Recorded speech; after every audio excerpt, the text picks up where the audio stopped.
Commencement, Dieu créa les cieux et la terre. Ça y est, tout le monde est prêt. On y va.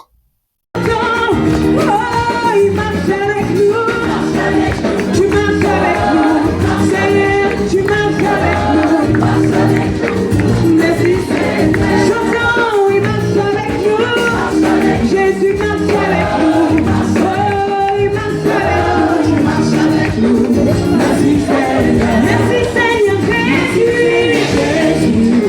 Merci, Seigneur Jésus, notre Sauveur. Merci, Seigneur Jésus. Merci, Seigneur. Merci, Seigneur Jésus. Oh, merci, Seigneur Jésus, notre Sauveur. Merci, Seigneur Jésus. Merci, Seigneur.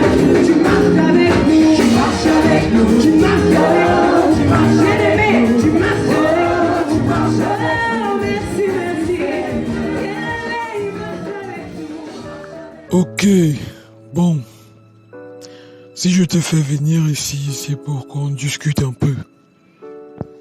Oui, Ma fille, Vanda, dis-moi, que penses-tu du mariage?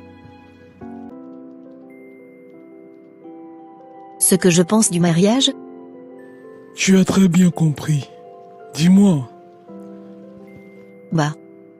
Le mariage est une institution de Dieu, pour servir les intérêts de Dieu. C'est la première alliance instituée par Dieu. Très bien. Tu as commencé à me prêcher, mais tu n'as pas répondu à ma question. Ou du moins, je vais la reformuler autrement. D'accord.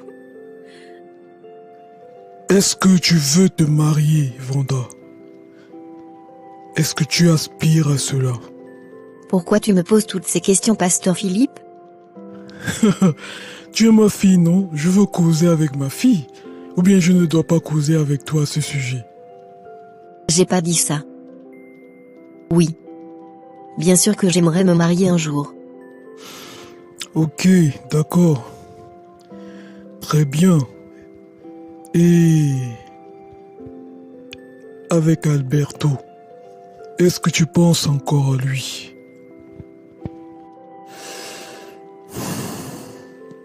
Pasteur Philippe, j'avoue que ça a été dur pour moi d'oublier Alberto. Et même maintenant je ne peux pas totalement dire que je l'ai totalement oublié. C'est vrai que je ne pense plus à lui, je sais qu'avec Jésus-Christ dans ma vie aujourd'hui, je ne me vois plus avec Alberto. J'ai beaucoup changé, ma pensée a été totalement changée, aujourd'hui tout ce qui me préoccupe c'est glorifier Dieu dans tout ce que je fais. Alberto a longtemps été le modèle d'homme parfait pour moi. Je ne me voyais pas mariée avec un autre homme. Je ne voulais pas me donner à plusieurs hommes. Être marié à un X et imaginer qu'un autre connaît aussi ta nudité, ça me gêne beaucoup. Mais soit. C'est les conséquences du péché. Si je m'étais préservée jusqu'au mariage, je ne serais pas en train de vivre tout ceci. J'ai dû supplier le Seigneur avec larmes pour que j'arrête de l'aimer. Une nuit, alors que j'étais encore en train de penser à lui, j'ai pris mon cahier de méditation, et j'ai écrit tout ce que je ressentais, j'ai dit au Seigneur combien j'aimais encore Alberto. Comment, malgré le fait que j'étais devenu un enfant de Dieu, j'espérais un jour encore me marier avec lui. J'ai dit toute la vérité au Seigneur. Mais à la fin je lui ai dit, Seigneur, je t'ai ouvert mon cœur, je t'ai même révélé mes pensées les plus hideuses, ce que je te demande c'est que j'arrête de l'aimer. Car ça ne vient pas de toi. Je veux te servir, mais pas en convoitant ce que j'ai laissé en arrière, comme si tu n'avais rien de bon à m'offrir. J'ai demandé pardon au Seigneur, et quelques semaines plus tard tout était parti. C'est à ce moment, que je me suis véritablement abandonnée et consacrée au Seigneur. Gloire à Dieu. Dis-moi, ma fille Vanda, et maintenant, est-ce que tu penses que tu peux te marier avec une autre personne? Est-ce que tu penses que ton cœur accepterait cette personne? Est-ce que tes sentiments sont prêts pour cela? Je veux dire un peu. Plus le temps passe, plus je me défais de plus en plus de cette image de modèle d'homme que j'avais. Je continue à prier pour démanteler toutes les fausses pensées de mariage que j'ai reçues du monde. Ok, très bien. Merci beaucoup, ma fille. C'était très intéressant. Continue à travailler dessus. Déjà, le Seigneur voudrait que tes émotions soient d'abord à lui. Tu ne peux pas servir le Seigneur avec un cœur partagé. Donc continue à travailler dessus, d'abord pour le Seigneur et ensuite pour ton futur mari. Dis-moi, as-tu déjà fait ton bilan de santé? C'est très important. Les tests de sang, sais-tu de quel groupe sanguin tu es? Il faut que tu fasses ça, j'ai besoin de ça. Ce n'est pas que toi, je vais demander pratiquement à tous les jeunes de le faire. C'est très important de le savoir. D'accord, pas de souci. C'est vrai que le frère Michael nous avait déjà demandé cela. Très bien. Et par ailleurs, je vais refaire ton brisement de lien. Je vais travailler moi-même avec toi. Il faut qu'ensemble, qu'on voit un peu dans ta famille. Est-ce que les gens se marient? Comment est-ce que ça se passe? Est-ce qu'il y a des divorces? Il faut qu'on travaille vraiment de manière très approfondie. Ok? Ok, pasteur. Dans ma famille, on ne se marie pas beaucoup. Les filles restent longtemps avant de se marier. Ou quand on se marie, c'est juste l'enfer, ça finit par les séparations. Et ta maman, elle est mariée? Mes parents sont divorcés. Ma grande sœur n'est pas mariée. Nous sommes au nombre de 6 et il n'y a qu'un seul de mes grands frères qui est marié. Ah ça? Et ta grande sœur, elle a quel âge? Elle a 43 ans. Tu vois donc que c'est sérieux. Il faut qu'on revienne sur en finir avec le passé. Tu vas refaire le cahier, on va refaire ton brisement de lien, étape par étape. Tu vois, tout ceci révèle tout simplement que les filles ou les enfants de cette famille sont mariés à une divinité. Quelqu'un les a livrés. Et dans des familles comme ça, il y a énormément d'immoralité. C'est-à-dire, il y a des enfants qui sont faits hors mariage. Voilà, toutes sortes de choses. Donc il faut revenir en profondeur. Si tu veux bâtir quelque chose de stable, il faut aller démanteler les mauvais fondements. Mais qui a fait ça? Et pourquoi? Qu'est-ce que la personne gagne? Vanda, tu sais, le diable fait le mal parce qu'il est le mal, c'est sa nature. Il ne peut s'empêcher de faire le mal. Tu ne peux pas demander à un cadavre de ne pas pourrir. C'est la suite logique, le cadavre doit pourrir. Tu sais, nos aïeux ont fait des choses pensant bien faire.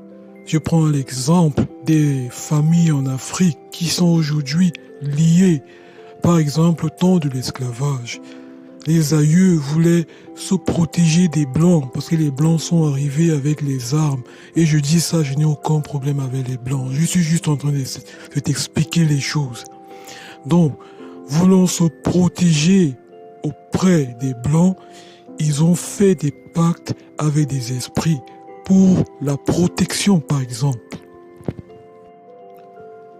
Ou d'autres pour avoir le pouvoir et être, par exemple, invisible. Et en échange, les esprits ont demandé des choses. Je prends un exemple. Si les Blancs sont arrivés quelque part et une famille a décidé que jamais nos enfants n'iront en esclavage, il faut les empêcher d'aller en Europe. Aujourd'hui, tous les jeunes en Afrique se déportent vers l'Europe. Ce n'est plus la même chose, mais ce pacte est resté. Et tu vas voir un jeune, il fait tout pour venir ici, en Europe, pour faire ses études, mais ça ne marche pas parce qu'il y a un pacte qui est resté. Donc beaucoup de choses sont restées comme ça. Nos aïeux ont fait des échanges et ça pèse sur les jeunes aujourd'hui. La société a changé, ce n'est plus la même chose. Tu vois? Et dans d'autres familles, par exemple, une famille va juste aller faire des pactes pour que ses filles ou ses enfants épousent des hommes riches. Il y en a combien aujourd'hui d'hommes riches? Et tu vas voir des enfants qui vont À chaque fois qu'un jeune homme va se présenter pour venir épouser une fille de cette maison, ça ne va pas marcher parce que les aïeux ont donné des critères. Donc tout ça pèse sur les jeunes. Toi, étant venu en Christ, tu dois briser ces alliances, briser ces traités, tout ce qui a été signé, tout ce qui a été demandé. C'était un avantage pour eux à cette époque, mais maintenant, ce n'est plus la même chose. Donc tu vois, c'est pour cette raison qu'il est très important de connaître l'histoire de ta famille et de te séparer de ce passé. Alors Amadeo, comment vas-tu? Tout va bien? Ça va par la grâce de Dieu. Le Seigneur fait grâce. Gloire à Dieu. Et toi? Comment vas-tu? Amadeo, ça va bien par la grâce de Dieu. Ça va bien, juste un peu fatigué. J'étais là tout à l'heure avec Atalia. On était en train de visiter une maison qu'on aimerait acheter. Donc le Seigneur fait grâce, tout va bien. Nous rendons grâce à Dieu. Waouh! Super! Amen. Sinon, qu'est-ce que ça raconte? Comment va ta marche avec Dieu? Comment a été ta semaine? Ça va. Le Seigneur est fidèle. Je travaille énormément sur les manifestations du moi, l'orgueil, et plein d'autres choses. J'avoue que je ne me savais pas aussi orgueilleux. Le Seigneur me confronte énormément au fait que je suis orgueilleux. Et ça me casse énormément. C'est très bien, Amadeo.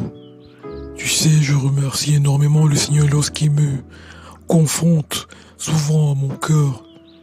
Lorsque je suis confronté à la réalité de mon cœur, je rends grâce au Seigneur parce que ça me rappelle que je ne suis rien du tout et que j'ai davantage besoin du Seigneur et que je ne peux rien faire sans le Seigneur. Amadeo, l'orgueil est ce péché-là qui a renversé le diable.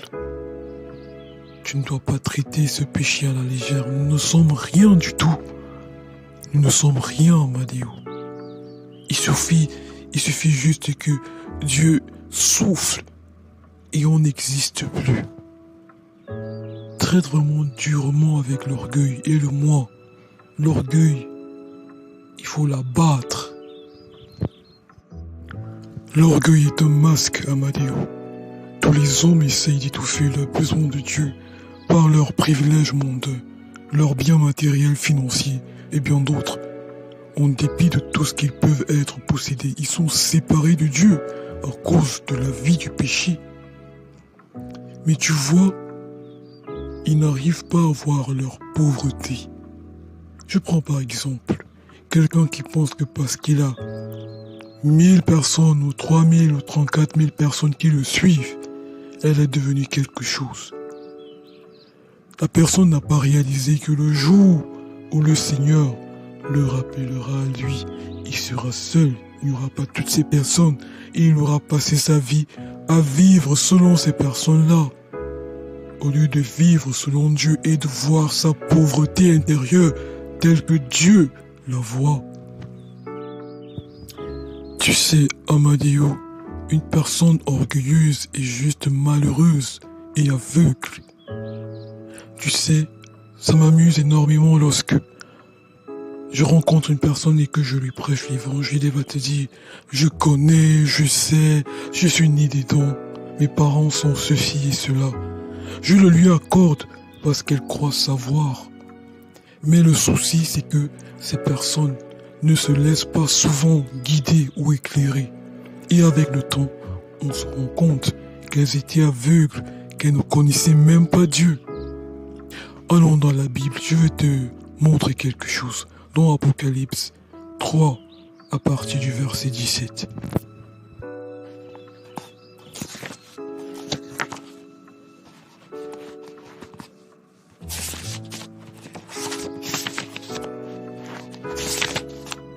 Apocalypse 3 à partir du verset 17. Parce que tu dis, je suis riche, je me suis enrichi, et je n'ai besoin de rien, et parce que tu ne sais pas que tu es malheureux, misérable, pauvre, aveugle et nu, je te conseille d'acheter de moi de l'or éprouvé par le feu, afin que tu deviennes riche, et des vêtements blancs, afin que tu sois vêtu et que la honte de ta nudité ne paraisse pas, et un collier pour oindre tes yeux, afin que tu vois. Moi, je reprends et je châtie tous ceux que j'aime. Aie donc du zèle, et repens-toi. Tu vois, Madio, c'est très simple. À partir du verset 17, on dit « Parce que tu dis, je suis riche, je me suis enrichi, je n'ai besoin de rien, parce que tu ne sais pas que tu es malheureux, misérable et pauvre. » Nous pouvons remplacer « riche » ou c'est un mot par beaucoup de choses ici. Par exemple, parce que je suis belle, j'ai fait des études, j'ai fait cela, mes parents sont riches, je suis belle, j'ai fait ceci, j'ai fait des études. La Bible dit que celui qui veut se glorifie dans le Seigneur. Alors, si tu te glorifies d'autres choses en dehors du Seigneur, tu es un orgueilleux. Tu dois te glorifier dans le Seigneur. C'est pourquoi le Seigneur lui dit au verset 18, « Je te conseille d'acheter de moi de l'or éprouvé par le feu, afin que tu deviennes riche. » La véritable richesse, c'est Dieu qui la donne, c'est en Christ. C'est le fait d'avoir Jésus. C'est l'abondance de Dieu. Afin que tu deviennes riche et des vêtements blancs. Le Seigneur lui donne les vêtements blancs, la sanctification, la pureté, afin que tu sois vêtu et que la honte de ta nudité ne paraisse pas. Tu vois, voilà ce que le Seigneur propose, voilà ce que le Seigneur nous demande de rechercher. De la véritable richesse qui vient de lui, des vêtements blancs, la sanctification, la pureté. Et le Seigneur va plus loin en disant, et un collier pour oindre tes yeux, afin que tu vois, un orgueilleux ne voit pas.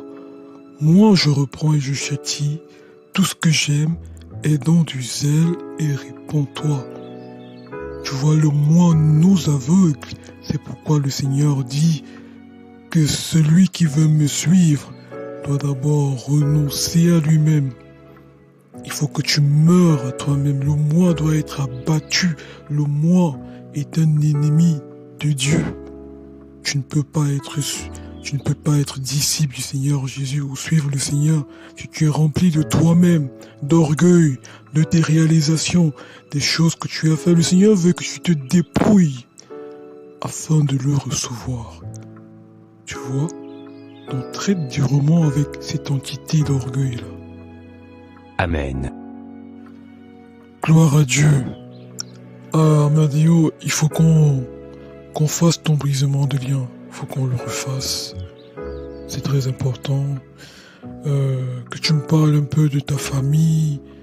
Et quand on s'était rencontrés, tu me disais que tu sortais d'une relation brisée. Nous devons traiter toutes ces choses, tu vois. Il faut que tu sois bien de l'intérieur, déjà pour servir le Seigneur. Et j'aimerais aussi que tu fasses ton bilan de santé, c'est très important. On peut marcher là alors qu'on traîne une maladie. C'est toujours bon de savoir si on est en bonne santé et tout. Et surtout, j'aurais besoin que tu fasses des tests de sang pour connaître ton groupe sanguin. On ne sait jamais, tu peux avoir besoin d'une transfusion et puis voilà. Donc, c'est très important. Et c'est pour quand? Je n'ai pas encore de date en tête, mais ce sera le plus vite possible. Prépare juste ton cahier et je te ferai signe.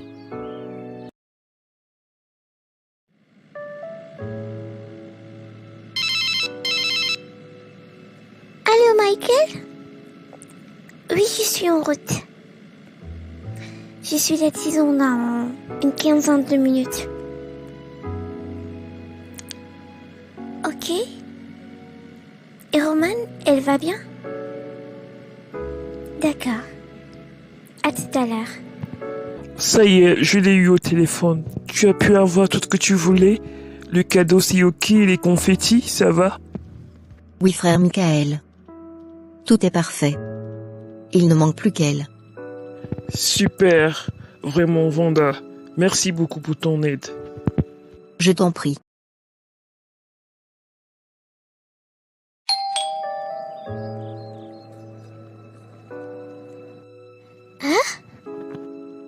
Surprise! Joyeux anniversaire, ma chérie. Mon Dieu, c'est mon anniversaire, j'avais complètement oublié. C'est pourquoi je suis là.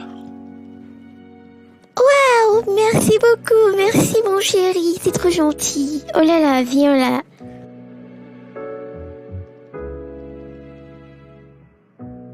Joyeux anniversaire Lasma. Merci Vanda. Alors, ma chérie, j'espère que tu es heureuse. Mais tu n'es pas encore au bout de tes surprises. Prépare-toi, fais-toi belle. On va dîner au resto ce soir. Oh oui, super. Waouh, Lasma, tu es vraiment magnifique.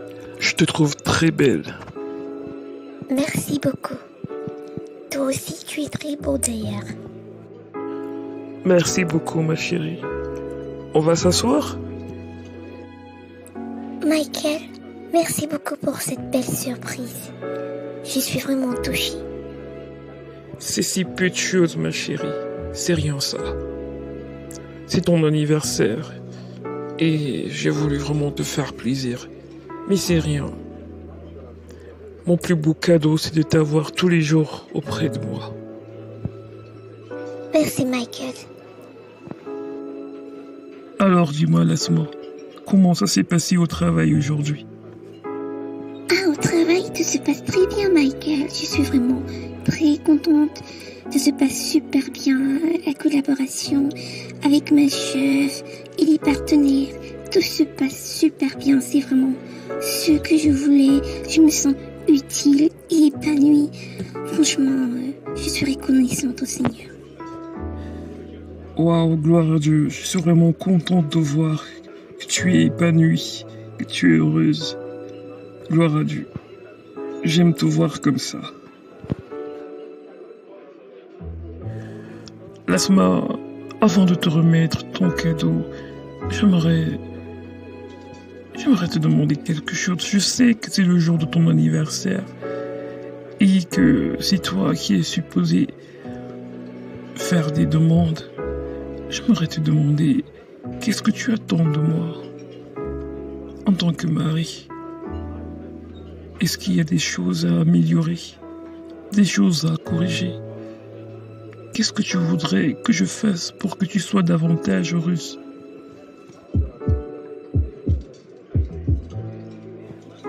Je t'écoute, mon amour. Qu'est-ce que tu attends de moi? Vas-y, parle-moi. À vrai dire, Michael, demander comme ça, je suis un peu embarrassée. Au quotidien, c'est vrai, j'ai beaucoup d'attentes. Beaucoup d'attentes, mais là, tout de suite, là, c'est comme si tu m'as cassé, je ne sais plus trop quoi dire. Dis quelque chose, je sais pas. Tout ce qui te passe par la tête. Je veux que Vanda quitte la maison. Voilà. Attends, Lasma. Tu es sérieuse? Très sérieuse. Lasma. Je suis en train de te parler de toi et de moi. D'où sort Vanda? C'est ta journée. Je voulais qu'on passe une soirée juste toi et moi. On a plein de choses à faire, plein d'activités à faire. Pour une fois, oublie tout ce qui est autour de toi. Vanda, je n'arrive pas à croire ce que tu viens de dire.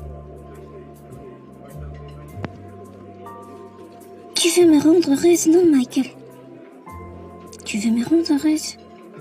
Elle m'empêche d'être heureuse. Alors chasse-la de notre maison. Je comprends maintenant pourquoi certaines personnes sont contre ces histoires de vœux d'anniversaire. Jean-Baptiste a perdu sa tête le jour d'un anniversaire. Vanda, joyeux anniversaire. Tiens, voilà ton cadeau d'anniversaire. Gloire à Dieu, que le Seigneur vous bénisse abondamment. Aujourd'hui, nous allons parler de ce qu'implique le fait de recevoir le Seigneur Jésus-Christ et comment amener les gens à la repentance. La croyance au Seigneur Jésus, qui conduit à la vie éternelle, produit la vie éternelle et donne la puissance éternelle, implique la foi qui le reçoit jusqu'à ce que ma foi le considère comme pertinent à mon besoin. Non pas seulement pour échapper à l'enfer dans l'avenir, mais pour moi, Jésus, pour moi-même. La Bible dit que Jean-Baptiste est l'expert suscité par Dieu pour amener les hommes à rencontrer et reconnaître Jésus. Jean-Baptiste a été suscité par Dieu pour préparer les hommes à la rencontre avec Jésus, pour préparer les hommes à avoir la foi qui sauve. Et la méthode de Jean est très simple. L'homme qui veut le salut de Dieu doit affronter ses transgressions contre Dieu et se repentir. Dieu a révélé à Jean que personne ne peut rencontrer le Christ et l'accepter sans repentance.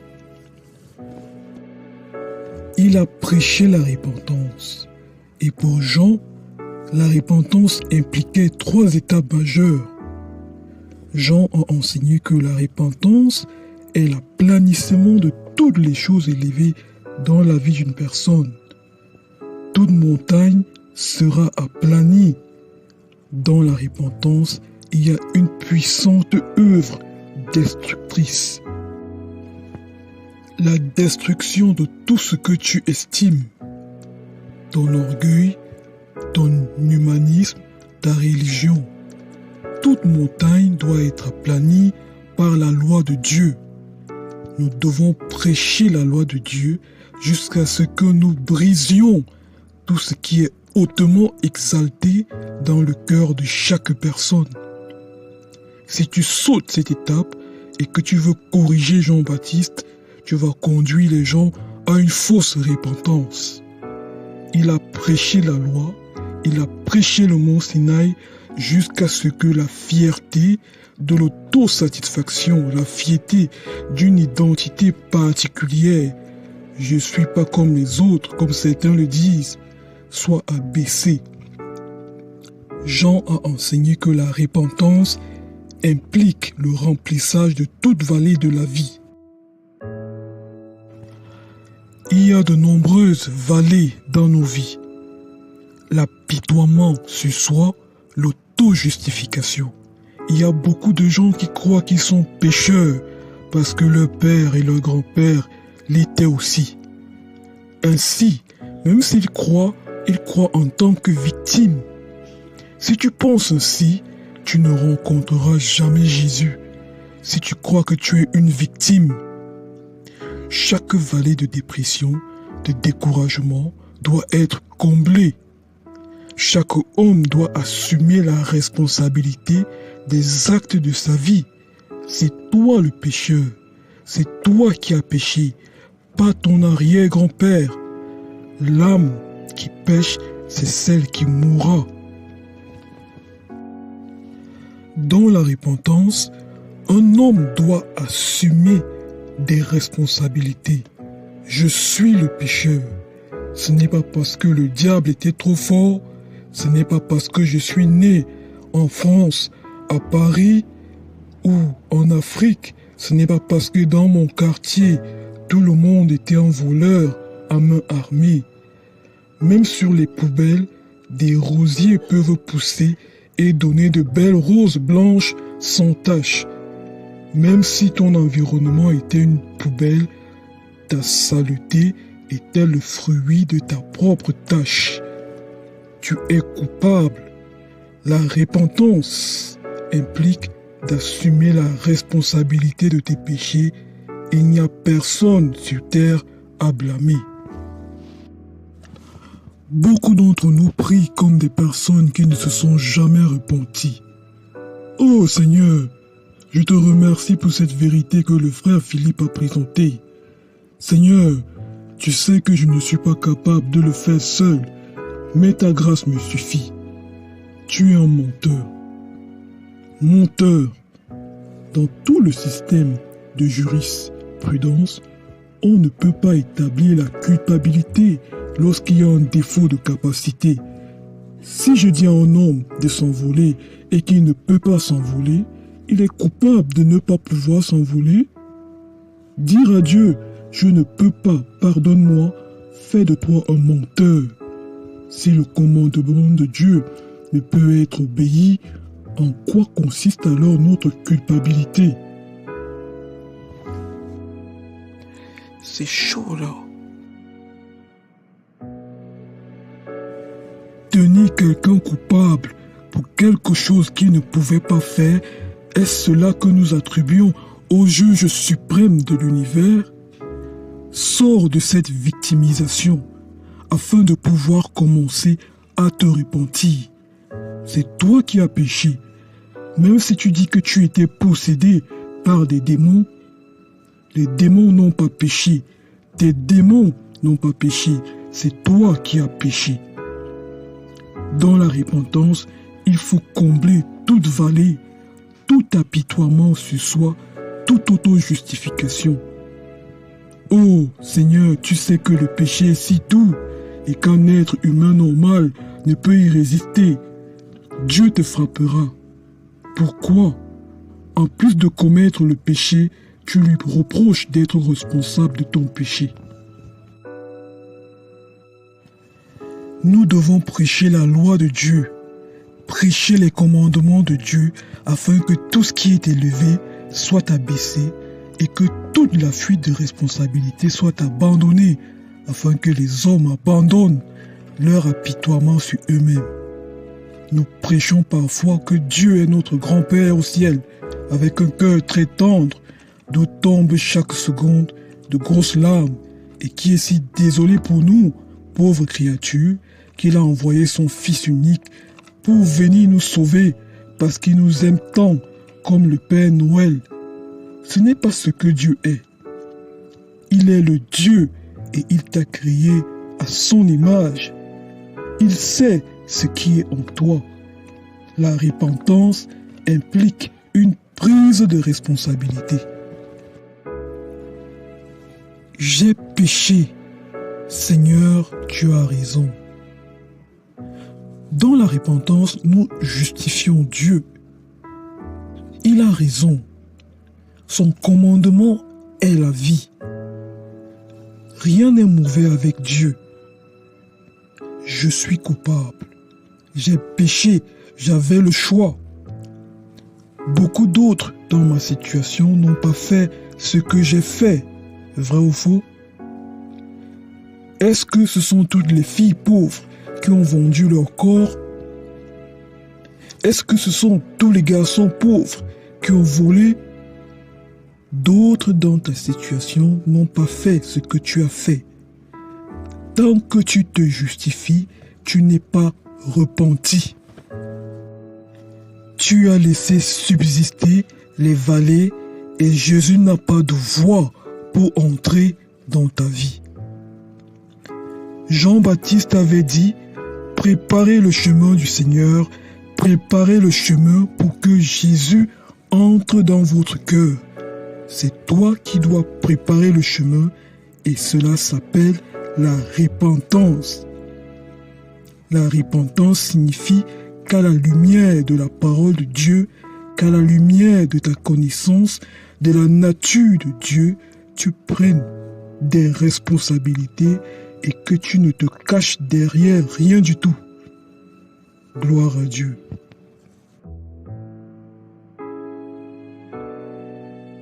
Alors ma fille, ça va?